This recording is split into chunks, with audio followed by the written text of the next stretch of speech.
And many people believe to get rich, you have to attend university, have some sort of, you know, master's degree, PhD. I've seen people who have multiple degrees. You have you have first degree, second degree, third degree, and if the first and second one is not working for you, why do you want a third one? Yeah, I've seen people who have all the degrees, all the PhDs, and still they are just surviving in a job, just making ends meet, just surviving, just paying the bill. And the truth is, we all attend universities and schools and whatever just to learn how to get a job. That's what going to university, schools, and all these things teach you. They basically just teach you how to become an employee, get a job, and contribute to someone else's plan. Simple. They teach you how to file in a line for the greater cause of the society. You simply attend school to learn how to survive. School definitely just teaches you how to survive in a work environment. That's why you would see a teacher, a lawyer, a doctor, an accountant. They have all the skills, all the knowledge. They are taught how to think, how to follow a past result, and to attain a predetermined goal. So you have all these expert teachers who will teach you everything about the stock market, and yet they don't have one good stock. They're not trading the stocks themselves. So how come that if they have all that knowledge and they're not utilizing it outside the classroom, doesn't that make you question the whole process about going to learn how to become an employee? So if they have all this knowledge, they know all these things, why are they not actually participating there?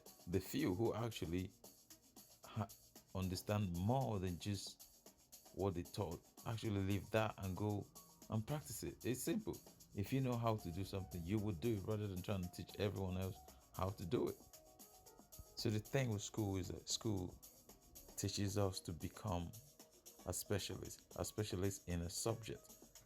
School teaches us how to be safe in an environment, in a classroom. Just the same way, the school system doesn't teach you how to become wealthy, how to make money, how to manage your money. No, the school system just teaches you how to graduate, go get a job. That's why I see so many people in a job. Some are making really good money, good income, but they don't enjoy what they like because they've just gone to school to learn how to get a job. And that's the final. The school only teaches you how to get a job, nothing beyond that. So there was this book I was reading where it says the school teaches you how to attend and how to get a job, work for 40 hours. And no, I think it's now 37.5 hours, per week. You work 37.5 hours per week. You work for 37 and a half years, and then you just wait for your pension.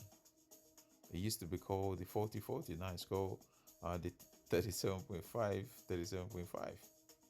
That's what the school system teaches you, just to stay within the box. Don't rock the boat. Become a specialist in your field. Just do enough to survive. Just do enough to survive. Do what you paid for. Don't do more than that. Because those who do more than that kick and break the box and walk outside the box. They think outside the box. They bring something else into the field. As recent as last year, 2020, when the COVID-19 hit, in a lot of companies, I know people personally, these people, they always complain about the job, the role, they're going to quit today, they're going to quit tomorrow. But when COVID came, these people were offered redundancy pay, retirement pay, with really good benefit.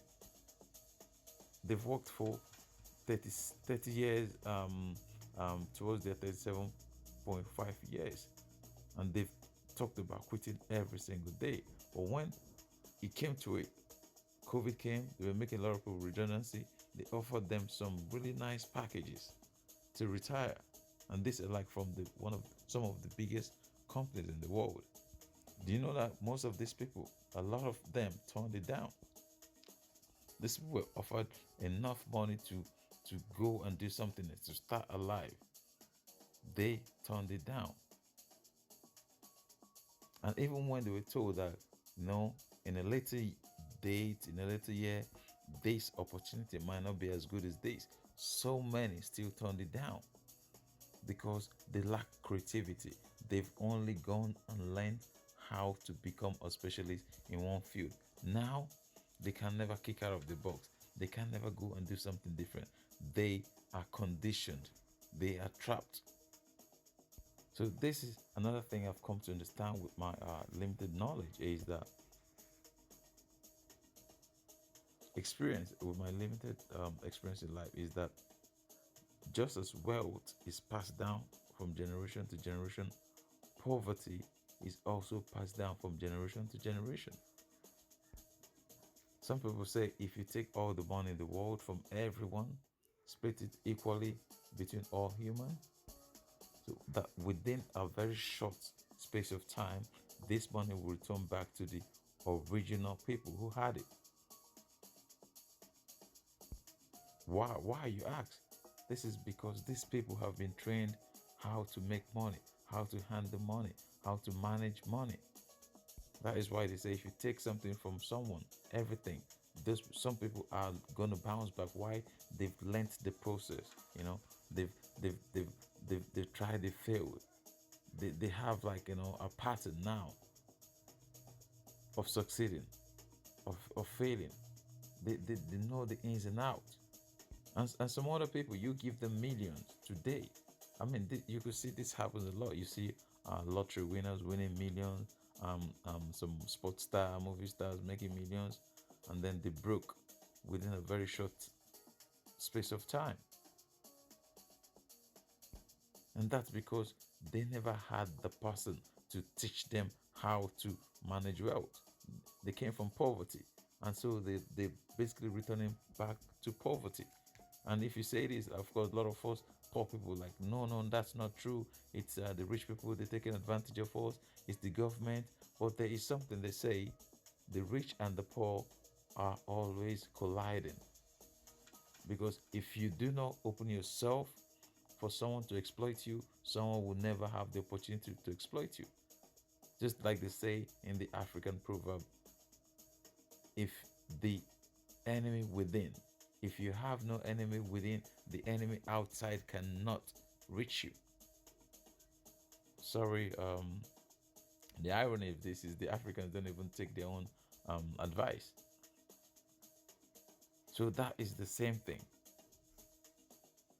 In the rich families, in the wealthy families, wealth management is taught. It's not taught in school, it's taught in families. That's why you could see someone go to uni for years and still not able to manage their money. Someone with PhD and they still look for someone else to help them manage their money. All the sports star with all the million, they still seek someone else to manage their money. And like in the poor families, you could see this. It starts with like word of affirmation, like, oh, we can't afford this. That has become their motto. Or we can't afford this, or we can't do this. It's always we can't. A statement of intention. We can't. And what do they say? Statement closes the mind. Statements puts you into a place. It shuts down the nervous system. Negativity. We can't do this. And that's why when you are trying to speak to some people to maybe like trying to work with them, changing it, the first thing you get is yes, but. It's always that statement, but, like, they have actually taken themselves out of that. Like, they can't do it. So the same way poverty is taught, middle class is taught in families, working class is taught in families. That's why there's always a high probability that you will turn out most likely like your parents. If they are rich, you become rich. If they're poor, you become poor. With the exception of few, who have a selective mind, and not just an absorbing mind, but a selective mind.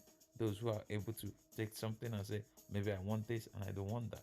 This is for me, that's not for me. With the exception of those, most poor people will end up poor like their parent, and most rich people will end up rich like their parent. With the very exception of those few, with a selective mind, those who are able to make the decision, those who are willing to invest for free in themselves. And I think sports stars are the worst. They make all this million, and what happened? They look for some managers, accountant, lawyer to manage their money, pay their tax bill. Before you know, they in debt, they bankrupt. Why? Because they've not been taught how to manage wealth. All they know is poverty. So therefore, now they're looking for assurance of someone else who can manage their wealth for them. And we all know what happens. Those people take advantage of them. There is a research by Mr. Limpton that states that the moment you are being paid for a job, you naturally assume the position of an employee. You start thinking like an employee. You start thinking like a tool to a hole, in a toolbox. You don't think of yourself as an owner. That's why most entrepreneurs some would make it because entrepreneurs work for free. They don't work to be paid, they work for free. Their focus is on the dream of what they are going to become. They think like an owner. It's about the mind. And not entrepreneurs think about the mind, what they are going to become, not about what they get it. Employee thinks about what am I getting now? What's in this for me? It's about momentary satisfaction, momentary glory. Now. Why entrepreneurs think about the process? Why? They ask that question, why? They ask the question, why? Because that question, why, opens up opportunities. It opens up creativity. They think about the process of becoming something because why? They say what you become attract. To attract the investment, you have to build the portfolio to attract the investment. They think about later, now, future, growth, not just one singular now. What do I get? The same way poor people say things and think, oh, this thing is too expensive. The first thing that comes to their mind, I cannot afford it. We cannot afford it. It's outside our budget. It's outside our price range. That is always, they always start with that limiting factor of a statement, as they immediately shut their mind down. But rich people think, how can I afford this? What other way is there apart from this way? They think. And the thing about thinking like an owner gets you outside of the box. It opens your mind up to possibilities. Poor people always go into every situation thinking, what can I get from it now? That's it. Day to day. They focus on what they're going to get to eat for today, day to day. Why rich people want to understand the process. How does this thing work? How can I make this thing work for me? What other way is there? So by understanding the process, now they can own that. And you know what happens? They own that, replicate that by 1,000 people, and get the same poor people to work for them, replicating the same thing. So they're building generational wealth for themselves while they're paying those poor people for every single day. And what's the difference between these two people? Just one wants to grow wealth, the possibility, creativity, and one thinks about, oh, I'm just going to use my knowledge to get what I can get today for me. And from being around people, there's a lot of perception which I'm beginning to see in a different way. Many people believe the rich has the secret, and they are keeping the secret from the poor because they don't want the poor to have this knowledge, and or because if when the poor have this, they will have no one to work for them. They're hiding all this from the poor because they want the poor to become poorer. That might be true. That might be true. But from what I've seen, from where I've been, from the books I've read, from the people I've spoken to, and from the most poor people I've seen, some of the poor people are not willing to do what needs to be done. When you give them the opportunity, they will decline it. They don't want to think outside the box. They want to get paid for today's job. They go into every situation thinking, what do I get? They don't want to work for free like an entrepreneur, work for free and hope to reap the reward of fortune in the future. No, many poor people want, if you give them all the opportunity, they'll throw it back at your face. They don't want that. They want, pay me now, pay me for today. What am I worth? And many other people are beginning to see the same thing, like myself. That many people are poor because they're not willing to give before they receive. Even when you show some people the formula, many are not willing to follow the process. And when I said this, some people ask me why that's not true. And I'll tell you from my limited experience, and then we could debate this and ask other people who have come up with the same thing. Why, you ask? It's simple. Because it does not pay immediately. A lot of people want momentarily reward, like instantly. Give me what now? Another thing, it sometimes involves working for free, investing in yourself, reading thousands of books, attending thousands of seminars, spending money on yourself, spending money on your kids for future investment. Many are not willing to do that. They calculate the cost now. They want that momentary reward. Whatever they pay, they want to get it now. They don't trust the system. They don't trust nothing. They want whatever I am worth, let me have it now. They want to get instead of becoming. They're not patient enough to wait for the process of becoming. They never actually try to fail. No, that's too risky. Every word they say is, they start with, I can't. I can't. So that is their escape to every situation. I cannot, or yes, but, or that is their escape. Poor person always starts with a statement. That statement that always closes them off to other situations, other possibilities. But the rich, they always start with a question. How can I afford this? Why can't I afford this? A question opens up the mind to possibilities. The Einstein says, imagination is more important than knowledge. This is Einstein. This is Einstein saying imagination is more important than knowledge.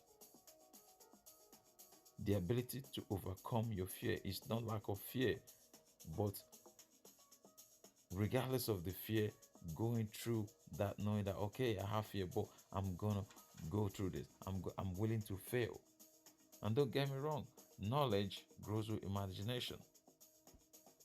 Knowledge, sometimes you need knowledge, then you can imagine outside the box. You need knowledge as your base.